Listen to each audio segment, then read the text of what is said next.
इतना गुरूर मत कर, सच जान तू है अभिमानी, पानी का बुलबुला है पगले तेरी ये जिंदगानी. वेगवेगळ्या मार्गावर वेगवेगळ्या व्यक्ती भेटत गेल्या आणि वेगवेगळं सांगत गेल्या. जे आपल्याला पटतं ते स्वीकारून पुढे जायचं. हा चेहरा माझ्या लक्षात होता आणि मी तो चेहरा असा डिस्क्राईब केला की असं असं असं, आणि त्याच्यावरनं मग संतोषजी म्हणाले की हां ते दीपा आहे, आणि मग तो फोटो दाखवला. म्हटलं हां बरोबर हेच.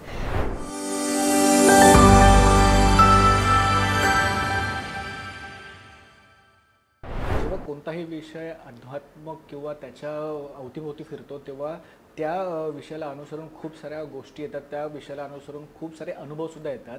पण जेव्हा हे अनुभव खरे होऊन आपल्या समोर येतात किंवा त्या अनुभवाची अनुभूती होऊन आपल्या या प्रवासामध्ये ते अनुभव पुढे जाऊन आपल्यासाठी तेवढेच पूरक ठरतात, तेव्हा असं म्हणतात की अध्यात्म हे फक्त काही जादूटोणा वगैरे असं नसून तर अध्यात्म आपल्या स्वतःच्या मध्येच आहे. एक व्यक्तीच्या शरीरामध्ये किंवा व्यक्तीच्या शरीरामध्ये जी ऊर्जा असते त्याच ऊर्जेला आपण अध्यात्म असं सुद्धा शकतो. आणि याच सगळ्या आध्यात्मिक गोष्टीच्या विषयावर अवलंबून बोलण्यापेक्षा की गुरु आणि शिष्याची एक नवी गोष्ट आपल्याला भेटीला येणार आहे. चित्रपटाचं नाव खरंच खूप सुंदर असं आहे. चित्रपटाचं नाव फकीरियत असलं तरी त्याच्या आतमध्ये जो गाभा आहे हा गाभा पूर्णपणे वेगळा आहे आणि त्याच चित्रपटातले सगळे कलाकार माझ्यासोबत आहे. सगळ्यात आधी मी दीपादाई तेव्हापासून सुरुवात करेन. खरंच सुंदर पोस्टर आहे आणि त्या पोस्टरवरची एक टॅगलाईन आहे की गुरु शिष्य एक सनातन सत्य आहे. एक असं की जेव्हा एखादा शिष्य जेव्हा आपल्या गुरुकडे जातो जेव्हा त्याच्याकडे तो शिक्षण घेत असतो त्याच्यानंतर त्या गुरुला सुद्धा त्या शिष्यावर एवढा भरोसा होता की तो बाबा आता चल, आता मी तुला जे शिकवलं आहे किंवा जी शिक्षा मी तुला दिली आहे त्याचं आता रूपांतर तू तुझ्या परीने सगळ्यांसमोर मांड किंवा ते आता तू सगळ्यांसमोरपर्यंत तुला घेऊन जायचं आहे. पुन्हा एकदा हिंदीमधून पदार्पण करतेस, मराठीमध्ये आम्हाला खरंच खूप गोड चित्रपटामध्ये भेटीला आलेस, त्याच्यानंतर पुन्हा त्या हिंदीमधून पदार्पण करते आणि ते पदार्पण करत असताना अशा एक विषय घेऊन येतेस. कलाकार म्हणून किती कसलावा लागतो की कारण का जेव्हा आपण पुन्हा पदार्पण करतो तेव्हा प्रेक्षकांच्या आणि आपले जेवढे पण चाहते असतात तेव्हा त्यांचं ना काहीतरी असतं किंवा दीपा बरोबर आम्ही ह्या रोलमध्ये आधी बघितलं तर पुढे सुद्धा आम्हाला त्याच्यामधूनच बघायला आवडेल, पण हे काहीतरी वेगळा स्ट्राईक आहे आणि एक नवीन इमेज आमच्यासाठी घेऊन येते. काय सांगशील त्याबद्दल? आधी मला इथे बोलवल्याबद्दल धन्यवाद. आणि खरं सांगू का, असं म्हटलेलं आहे आपल्याला सगळ्यांनाच माहिती आहे की आपण म्हणतो गुरुर ब्रह्मा गुरुर विष्णू गुरुर देवो महेश्वरा. पहिली गुरु ही आपली आई असते. बरोबर. अनुषंगाने वेगवेगळे लोक भेटत जातात आणि मला असंही वाटतं की मी जसं म्हणते की माझे बाबा मला गुरुस्थानी वाटतात किंवा त्यांच्यामुळे आज मी इथपर्यंत आहे. पण वेगवेगळ्या मार्गावर वेगवेगळ्या व्यक्ती भेटत गेल्या आणि वेगवेगळं सांगत गेल्या. जे आपल्याला पटतं ते स्वीकारून पुढे जायचं, चांगल्या मार्गाने जायचं असं मला वाटतं. आणि खरं सांगू का, ह्या फकिरियत फिल्मच्या निमित्ताने खूप एक चांगला प्रवास, खूप चांगल्या गोष्टी मला शिकायला मिळाल्या. निश्चितच त्या माझ्या पुढे आयुष्यात मला खूप उपयोगी पडतील. शांत कसं राहावं, संयमी कसं राहावं, सध्या खरंच महत्त्वाचं आहे. शांत आणि संयमी राहणं आहे की बरं बाबा एखादं काम नसेल, अरे माझ्याकडे काम नाहीये, हे आपल्या फील्डमध्ये किंवा इतर फील्डमध्येही होतं. बरोबर. पण असं वाटतं की आपल्यासाठी प्रत्येक गोष्ट असते.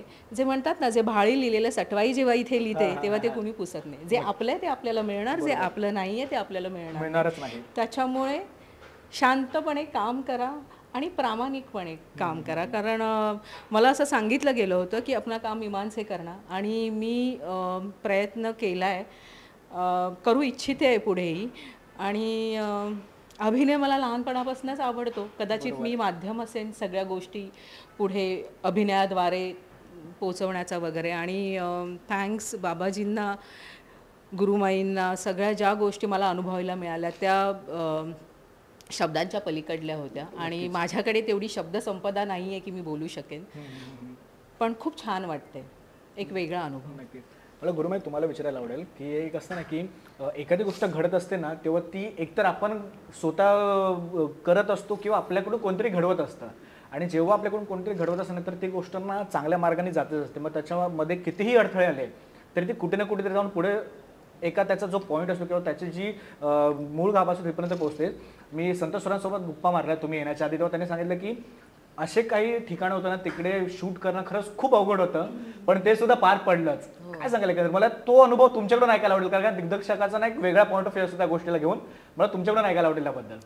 हो, म्हणजे आम्ही ज्या उत्तराखंडच्या भागात शूट केलं, तर तिथे तर लोकही जाताना फार मुश्किल असते. बरोबर. आणि त्या ठिकाणी कॅमेरा वगैरे घेऊन जायचं, सगळा क्रूज घेऊन जायचा आणि शूट करायचं, हे खरंच फार मोठी गोष्ट होती आणि ती पूर्ण झाली.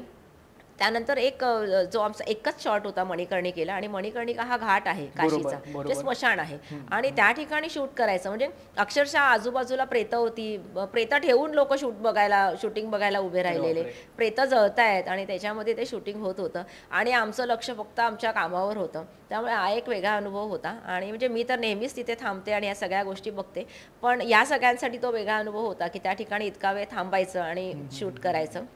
त्यामुळे खूप वेगळे अनुभव घेतले आम्ही. जेव्हा मी जंगलांमध्ये शूट करत होतो त्यावेळेस फॉरेस्ट अधिकारी आले आणि त्यांनी चौकशी केली काय चाललंय, त्यांना खूप आश्चर्य वाटलं आणि त्यांना कळलं की सगळ्या परमिशन्स वगैरे आहेत व्यवस्थित. मग ते काही म्हणाले नाही पण खूप खुश झाले.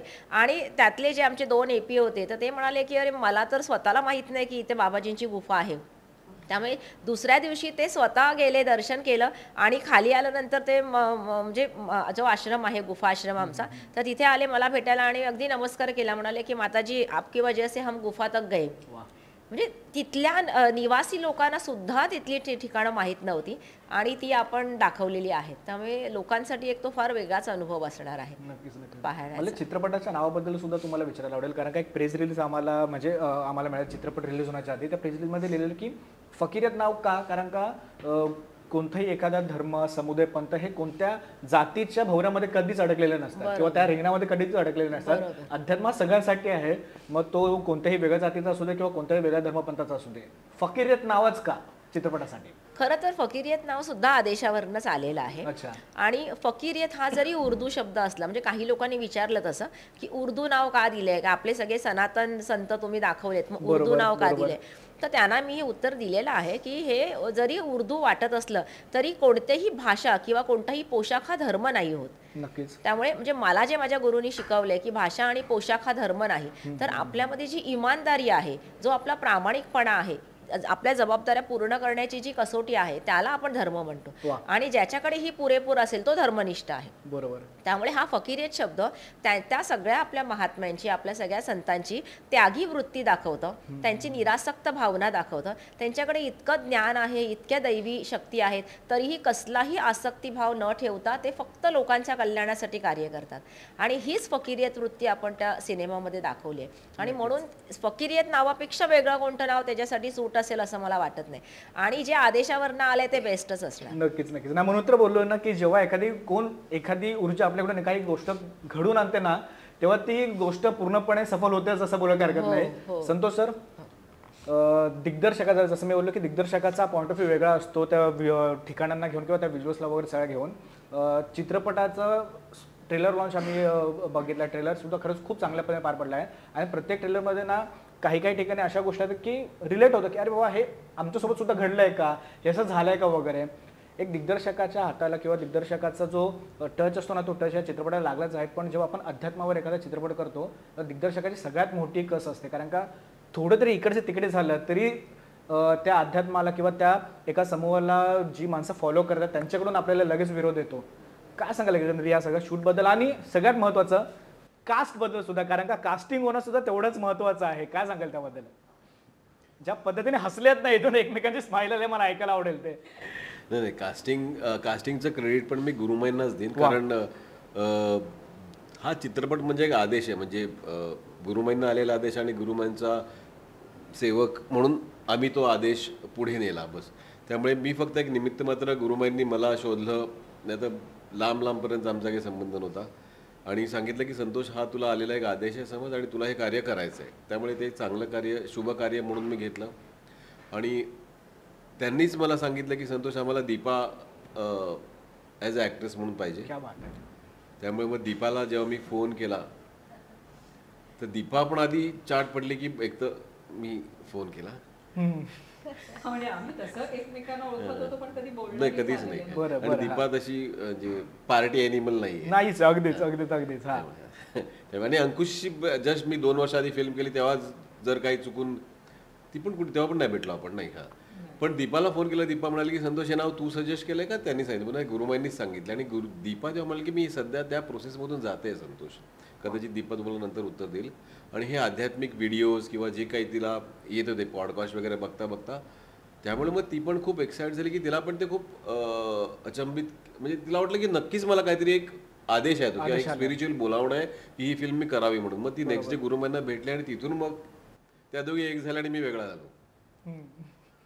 हे खूप कमी होता, म्हणजे जेव्हा दिग्दर्शक आणि कलाकार जेव्हा दिग्दर्शक बोलतो ना किंवा मी वेगळा झालो त्या दोघी सोबत आल्या, हे खूप कमी वेळा होता. नाही पण दोघींनी अगदी एकमेकींना म्हणजे गुरुमांना तिने प्रॉपर फॉलो केलं आणि दीपाने खरंच खूप मेहनत घेतली आणि तशी ती स्पिरिच्युअल आहेच, पण गुरुमांच्या एक एक जे काही अटायर आणि त्यामुळे त्या प्रत्येक गोष्टी त्या दोघींनी एकदम व्यवस्थित, थोडंसं माझं काम हलकं झालं त्यामुळे.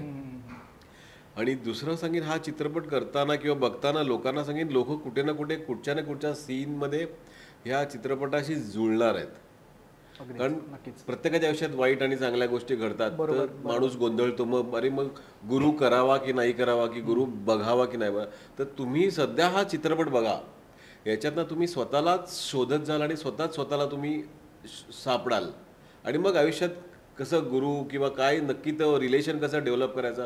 कारण गुरु करणं सोपं असतं, खूप जण असतात अरे माझा गुरु तू ये करून ये फॉलो, पण इतरही जे काही घडतायत त्यामुळे हळूहळू त्याच व्यक्तीला हा सिनेमा बघून की नक्की अध्यात्म म्हणजे काय, नक्की आपण अगदी गृह त्यागून म्हणजे मुलं बाळं रस्त्यावर सोडून तुम्ही सत्का हे करा म्हणजे काय म्हणतात ध्यान करा असं नाही सांगितलं. बरोबर. तर तुम्ही तुमची जी जीवनातली कर्तव्य आहेत ती इमाने इतबारे पार पडा आणि त्याच्यामधनं तुम्हाला वेळ मिळेल आणि ऑब्व्हियसली वेळ मिळणारच. मग तुम्ही ह्या देवाच्या किंवा गुरुच्या सान्निध्यात राहा आणि मग तो तुम्हाला चांगलं मार्गदर्शन करेल. मित्र बोलले की हे जे असतात ना तेच सगळ्यात महत्त्वाचं, कारण का एखादा गुरु जर बोलत असेल की बाबा तुला बाजूला हो, कामधंदा सोड आणि माझ्याला मार्गी लाग, तर ते एका अर्थी बघायला गेलं तर ते ढोंगी पण असतं. पण जे बोलतात की तुझा संसार बघ, तुझं काम बघ, त्याच्यातून वेळ मिळाला तर माझी आराधना कर, तेच भरपूर झालं करू असं. त्यामुळे हेच रिलेशन आम्ही गुरुमाईंच्या आणि गुरुमाईंच्या गुरूंबरोबर दाखवलंय. गुरुमाईंनी स्वतः मीच बोलतो, गुरुमाईंनी स्वतः खरंच त्यांचा संसारिक किंवा प्रापंचिक जबाबदाऱ्या सगळ्या व्यवस्थित पार पडल्या. अगदीच. आणि अजूनही म्हणजे बिचाऱ्या त्या येत आहेत पोस्ट प्रोडक्शनला, प्रत्येक डिपार्टमेंटला येतात.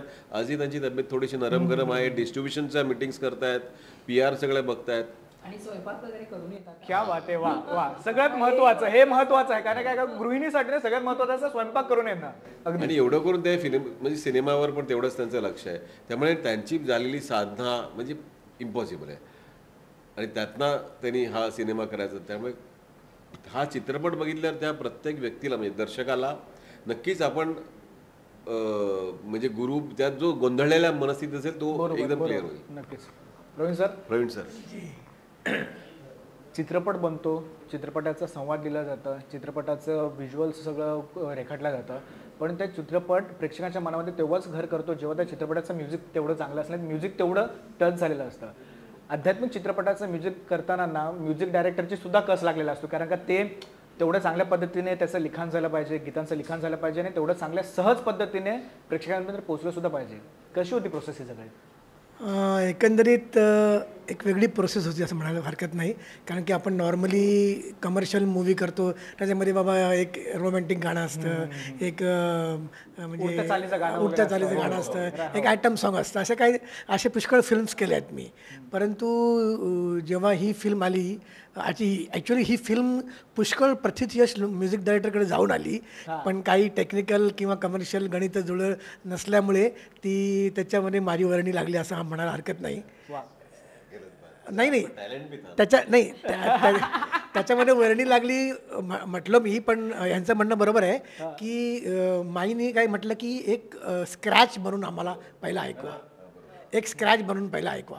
तर पहिलं गाणं जे होतं चलो चलो हम बाबाजी के ओर, त्याचं एक स्क्रॅच मी बनवली आणि समृद्धी पवार यांनी फक्त मुखडा लिहिला होता, त्याची एक स्क्रॅच बनवली, स्वतःच मी गायलं आणि माईंना ती ऐकवली आणि माईंनी ती ऐकली, संतोषजीने ती ऐकली आणि ते लगेच तेव्हाच त्यांनी ते डिसिजन घेतलं की आपल्याला म्युझिक डायरेक्टर मिळाला आहे आणि आपण ते म्युझिक करणार आहोत. बरं, म्युझिक डायरेक्शन मिळालं म्हटल्यानंतर आनंद होतो, त्यापेक्षा मला जास्त टेन्शन होतं, कारण की दुसरं गाणं होतं खूप डिफिकल्ट असं, ते म्हणजे गुरुपद सोहळ्याचं गाणं. ते गुरुपद सोहळ्याचं गाणं इतकं डिफिकल्ट होतं आणि त्यांना फार लवकरात लवकर ते पाहिजे होतं, तर आम्ही ते लवकरात लवकर बनवलं आणि त्यांना ते पाठवलं. त्याच्यामध्ये समृद्धी पवार यांनी फार मोलाचा त्यांचा वाटा आहे, कारण त्यांनी सुट्टीच्या दिवशी गाणं लिहून दिलं, मग गाणं मी ते कंपोज केलं आणि ते लगेच तिकडे पाठवलं स्क्रॅच. तिसरं गाणं जे होतं ते मनकर्णिकेचं गाणं होतं आणि माझं ते आवडतं गाणं आहे, कारण की एक सुफियाना अंदाजचं ते गाणं आहे. तर सुफियाना अंदाजचं गाणं म्युझिक डायरेक्टरला करायला मिळणं म्हणजे एक वेगळंच प्रकारचं एक भाग्य असतं. तर तशा प्रकारचं गाणं करायला मिळालं. आणि सिंगर्स तेव्हा आम्हाला मिळत नव्हते, कारण की सगळेजण हे शूटिंगमध्ये बिझी असल्यामुळे इथे सिंगर्सचं गणित काही जुळत नव्हतं. त्यामुळे मग जसराज जोशी यांनी ते गाणं उत्तम गायलं. काही लोकांचं असं म्हणणं होतं की मीच ते गाणं गावं, पण मला लिमिटेशन माहिती होतं की उर्दूवर माझी एवढी कमांड नव्हती. त्यामुळे म्हणून मी म्हटलं की म्हणून मी ॲक्च्युली टाळलंच माईंना की नाही माई हे गाणं चांगलं वाटते म्हणून. आणि आता खरंच बघितलं ना म्हणजे व्हिज्युअल वाईज तर ते गाणं खरंच चांगलं वाटते. विनीतजीने खूप चांगला अभिनय केला आहे. तर अशी 3 गाणी होती आणि एक छुपं गाणं त्याच्यामध्ये असं आहे की गुरुमाईनी स्वतःच एक गाणं लिहिलेलं आहे त्याच्यामध्ये. ते गाणं जरी पिक्चराईज झालं नसलं तरी आम्ही ते गाणं बॅकग्राऊंड्स याच्यामध्ये आम्ही ठेवलं आहे ते, आणि काही सीन्समध्ये आम्ही ते गाणं टाकणार आहोत. तर अशा प्रकारची 4 वेगवेगळी गाणी होती. पुन्हा मी म्हणेल असं की काही मी हटके असं काही काम केलं नाही आहे. जे काही त्या पिक्चरला अनुसरून जे गाणं म्हणजे गाणी पाहिजे होती तशीच केली आहेत. पण प्रेक्षकांना नक्कीच ती भावतील, नक्कीच आवडतील आणि पिक्चर पण लोकांना खूप आवडेल. संतोषजींनी फार मेहनत केली आहे. दीपाजींचं काम तर म्हणजे जणू त्या प्रति माईच वाटतात त्या पिक्चरमध्ये, कारण एवढं त्यांनी ते साम्य केलं आहे. एक आणि एक हरकती त्यांच्या बघितल्या तर माईंसारख्याच वाटतात त्या. म्हणजे मी फर्स्ट टाईम बोलतोय तुमच्यासमोर. तर असं एकंदरीत ती भट्टी खूप छान जमली आहे आणि मला असं वाटतं की 19 सप्टेंबरला नक्कीच प्रेक्षकांची रांग लागेल आणि प्रेक्षकांना गाणी आवडतील, फिल्म तर आवडेल. गाणी ऍक्च्युली सीन सारखीच झाली आहेत आमची. चित्रपटाची गाणी आहे ना, जसं मणिकर्णिका घाट किंवा गुरुपौर्णिमेचं घाट, ते गाणं जे आहे ते म्हणजे चित्रपटामध्ये तो असं बसत नाही आहे, तो सिनेमा पुढे नेतोय. त्यामुळे खूप चांगले, आणि प्रवीणजीने खरंच चांगली गाणी केली. त्यामुळे प्रवीणजींना मी तुमच्याकडनं रिक्वेस्ट करतो की 1-2 ओळी होऊन जाऊन दे गाण्याच्या. मला गुरुमय तुम्हाला विचारायला आवडेल, जसं संतोष सरांनी सुद्धा सांगितलं आणि प्रवीण सरांनी सुद्धा कौतुक केलं आहे दीपाताईचं, की खरंच आणि ट्रेलरमधून ना खरंच त्या मी पहिल्यांदा तुम्हाला बघितलं. ट्रेलर लॉन्चला मला यायला जमलं नाही काही कारणामुळे, पण जेव्हा मी तुम्हाला बघितलं आणि नंतर मग ट्रेलरसुद्धा बघितला, मी एक्झॅक्ट म्हणजे बहिणी कशा असतात त्या तशात पूर्णपणे तुम्ही दिसता. मला तुम्हाला विचारायला आवडेल की जेव्हा एखादा व्यक्ती आपला रोल बोलण्यासाठी आपली भूमिका निवडत असतो आणि तो व्यक्तीसुद्धा तेवढाच साजेस आणि तेवढाच त्या साचेमध्ये फिट असणारा असतो, काय सांगा एकंदरीत त्याबद्दल? हो, म्हणजे मला तर ॲक्च्युली तर नाव मी म्हटलं ना की जसं की ते आलंच. म्हणजे मला ॲक्च्युली माझा ह्या फिल्म इंडस्ट्रीशी काही संबंध नाही. कित्येक वर्ष म्हणजे कोणती सिरियल किंवा काही मी पाहिलेलं नाही, त्याच्यामुळे मला कोणाची नावही माहीत नाही. पण हा चेहरा माझ्या लक्षात होता आणि मी तो चेहरा असा डिस्क्राईब केला की असं आणि त्याच्यावरनं मग संतोषजी म्हणाले की हां ते दीपा आहे, आणि मग तो फोटो दाखवला, म्हटलं हां बरोबर हेच. म्हणजे अशा प्रकारे कास्टिंग झालेलं आहे. आणि त्याच्यानंतर मग फोन गेला, मग तिलाही त्याचं आश्चर्य वाटलं, ती येऊन भेटली आणि ते असं जसं ती म्हणाली की पहिल्यांदा आल्यानंतर मला असं वाटलंच नाही पहिल्यांदा भेटतोय, तसं मलाही नाही असं वाटलं की आपण पहिल्यांदा भेटतोय. म्हणजे असं वाटलं की आपली अगदी फार जुनी कोणीतरी फार दिवसांनी आपल्याला भेटते आहे असं होतं. म्हणजे असा तो आव नव्हता तिच्याकडे किंवा आमच्याकडे की कोणीतरी ॲक्ट्रेस आलेली आहे, तर बस आपलं कोणीतरी आलंय असंच वाटलं होतं. आणि म्हणजे तिथून ती आमचं बॉन्डिंग छान झालं. त्याच्यामुळे शूटिंगमध्ये सुद्धा त्याचा खूप चांगला उपयोग झाला आम्हाला, की प्रत्येक बारीकसारीक गोष्ट त्यांनी खूप छान म्हणजे सगळ्या टिपल्या त्यांनी. म्हणजे मला असं सुरुवातीला वाटलेलं की सगळं नीट टिपलं असेल ना हिने, पण ती करायला घेतल्यानंतर मी पाहिलं तर खूप छान ती सगळ्या गोष्टी करत होती. आणि कितींदा तरी मला असं वाटलं अरे मी असंच बोलते किंवा मी असंच हसते, मी असंच करते. म्हणजे हे मलाही जाणवलं. म्हणजे सगळ्या साधकांनाही असं वाटतं की आपण गुरुमाईनाच पाहतोय. क्या बात आहे. तर इतकं तिने छान केलेलं आहे. नक्कीच. ट्रेलर जेव्हा बघतो त्या ट्रेलरमध्ये उदय सरांचा नाही तुझा एक खरंच खूप सुंदर असा सीन आहे की उदय सर तुझ्याकडे येतात आणि तू बोलतोस की तुम्हाला कोणी पाठवलं, तर उदय सर बोलतात की आम्हाला आजोबाने पाठवलं, आणि लगेचच स्वामींचा चेहरा येतो. स्वामींवर सगळ्यांचं प्रेम आहे. मित्र बोलून की स्वामींवर श्रद्धा ठेवण्यापेक्षा स्वामींवर प्रेम करणारे भरपूर आहेत, आणि वेळोवेळी स्वामी त्याचा एक प्रचिती सुद्धा देतात. मला तुलाच विचारायला आवडलं, कारण का तुझा सुद्धा स्वामींवर तेवढीच भक्ती आहे, तेवढी श्रद्धा आहे. जेव्हा तू सुरुवातीला बोललीस की मी सुद्धा कुठेतरी थांबली होती, मी सुद्धा कुठेतरी ठराव घेतला होता आणि मला सुद्धा कुठेतरी शांत व्हायचं होतं, तर या सगळ्या गोष्टींमध्ये स्वामींची साथ असणं किंवा अशा एका ऊर्जेच्या सोबत असणं किती महत्त्वाचं असतं आणि घडतात अशा गोष्टी त्या आपल्याला कळतात सुद्धा की अरे मी हे केलं त्याच्यामुळे मला हे मिळालं असेल का किंवा हे झालं किंवा त्यांनी मला उपदेश दिला त्याच्यामुळे असं झालं. काय सांगशील एकंदरीत? मी म्हणेन की स्वामी म्हणजे माझ्यासाठी आई.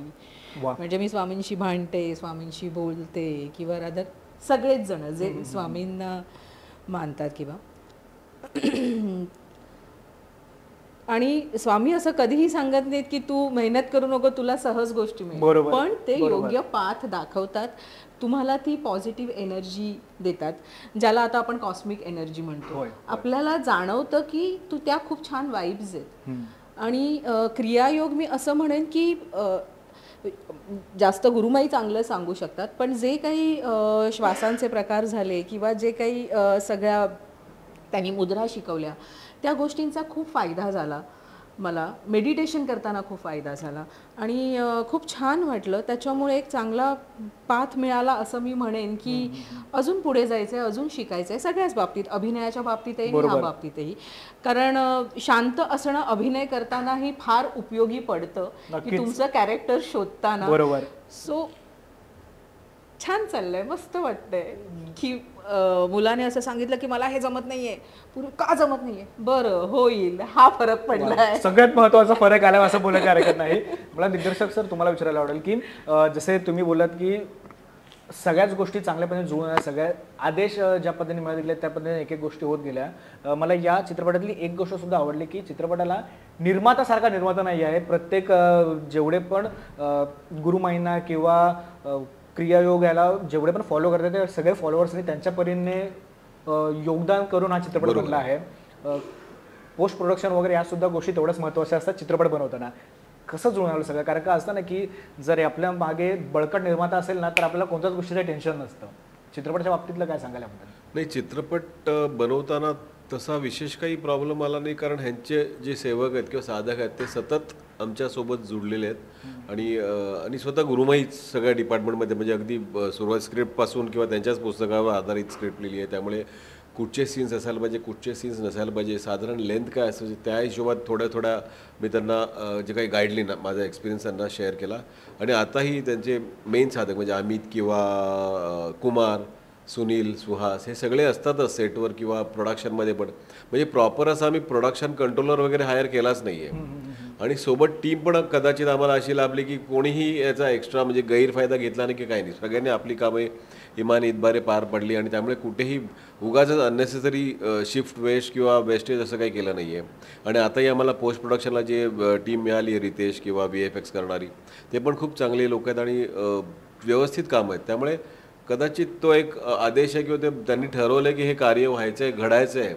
त्यामुळे त्या प्रत्येक गोष्टी किंवा प्रत्येक लोक त्यात जुळत गेली आणि एकदम सगळी कामं निर्विघ्नपणे पार पडत. म्हणजे असं बोलायला काही हरकत नाही की जेव्हा काही चित्रपट बनतात त्या चित्रपटामध्ये थोडेफार अडथळे येतात, पण आपला चित्रपट बनताना म्हणजे शूटिंगची जी जागा सोडल्यास कुठेच अडथळा आलेला नाही असं बोलायला काही हरकत नाही. इंटरव्ह्यू बोलण्यापेक्षा मित्र बोलून की गप्पा आपण इकडेच थांबूया.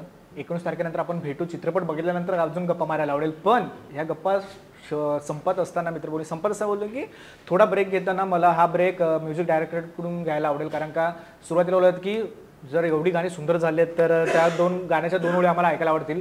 प्रवीण सर आहात आता फायनल झालंय आता सगळं काही? Yes please. मस्त होईल. मनकर्णिकेच्या घाटातलं ते गाणं गातोय मी जे विनीतजींनी अभिनीत केलंय.